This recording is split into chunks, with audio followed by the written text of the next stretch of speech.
छत्तीसगढ़ी गाने देखने के लिए हमारे YouTube चैनल को सब्सक्राइब करें और नए अपडेट्स जानने के लिए बेल आइकन के बटन को क्लिक करें। ला ला ला ला ला ला ला ला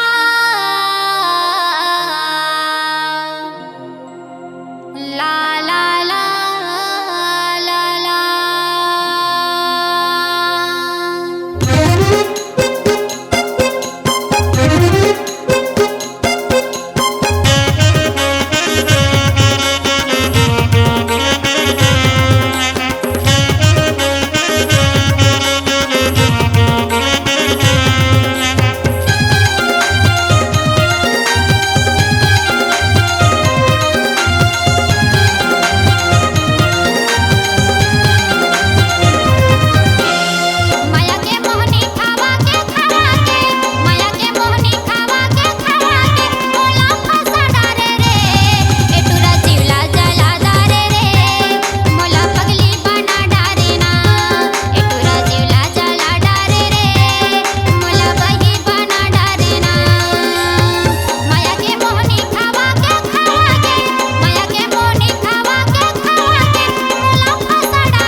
रिकॉर्डिंग के लिए AVM audio video studio Khamtarai Raipur, mobile number 9301523929 और 7869646201।